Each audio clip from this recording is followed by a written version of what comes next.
Hey guys, welcome back to Prepare Yourself. I'm Tracker866 and today we're going to be talking about preparedness science. In this video I'm going to break down the science of preparedness and give you the basics you will need to survive any catastrophic event. Last time we talked about different ways to prepare and the importance of water, food, and shelter. In the next few sessions I'm going to talk about fire, security, and a good survival knife. Let's go ahead and get started. Fire. Fire will be an essential tool for survival in the wilderness since there are many uses for it.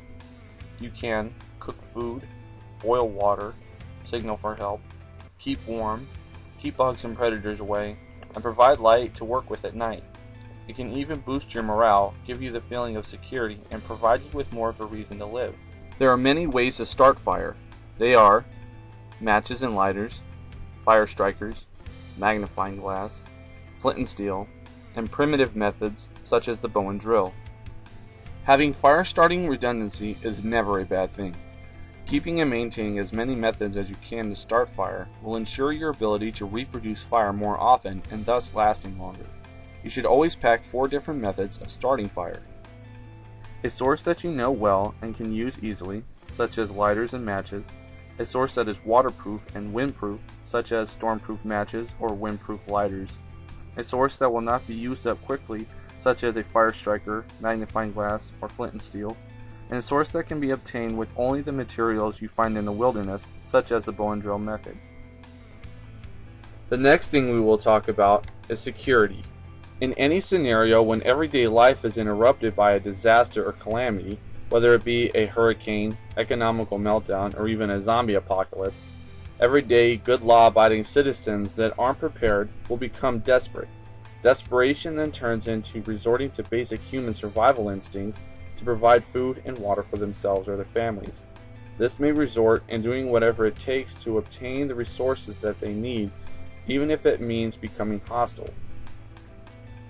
There are many ways to ensure your security. First, you may start in your community and assemble like-minded people that carry the same beliefs as you. Humans are social beings, and our success comes from group efforts. Even having one extra person may prove to be extremely helpful in a survival situation. Even if you don't have weapons stored, you are much more secure as a group than individually, and less likely to be seen as prey by those who may want to do you harm. Second, procuring weapons. Having a shotgun or .22 caliber rifle will be very beneficial to your survival since you will not only be able to hunt small and big game, but also defend yourself as well. 12 gauge and .22 are the most common types of ammunition and may be the easiest to restock. Check out Telephone Doc Mac's video on his Rossi survival shotgun. This will cover your basics for a great security/survival weapon that can be kept at the house or in your bug out bag and may be a good place to start for first-time gun owners. Last but not least, a good survival knife. A survival knife is probably the single most important tool in your survival gear. You can do a lot to survive in the wilderness with nothing but a good knife. That said, there are a few things you should consider when choosing a survival knife. Tang.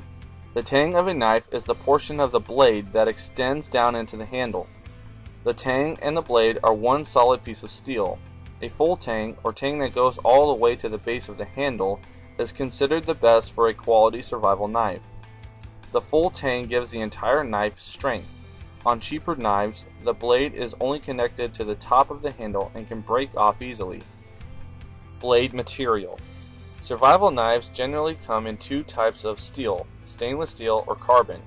Which is better is a huge debate, and I won't recommend which one you should choose, but here are the main differences. Stainless steel is virtually indestructible, can take a beating, and last a long time without rusting. However, many people say stainless steel blades lose an edge faster than carbon. Carbon steel is usually known to hold a good edge longer than stainless steel, but will rust faster in the elements. But you may be able to strike a spark off the back of the blade with a piece of quartz, and thus always having a way to start a fire. Blade length. Most survival knives fall within the range of 6 to 12 inches. Any less and it may not be able to be big enough to do the things you will have to get done in a survival situation like chopping wood. Sure, it will work a lot better with a hatchet or a saw, but if you're in a bug out situation, you may not have anything else. However, if your blade is too big, it may not be able to do small fine work like dressing game or whittling small sticks for snares. There are many other things that you can add to your preparations that I didn't mention here. Things like a medical kit, extra clothes, bug out locations, evacuation plans, rain catch systems, emergency flashlights, and so on. There are so many other things that you can consider, and I challenge you to do some more research and add additional things to your preparations that you see as the most important for your situation. Thank you for watching, and I hope you learned something here. There are many other videos and channels that you can learn from, and as usual, always stay learning and always stay prepping.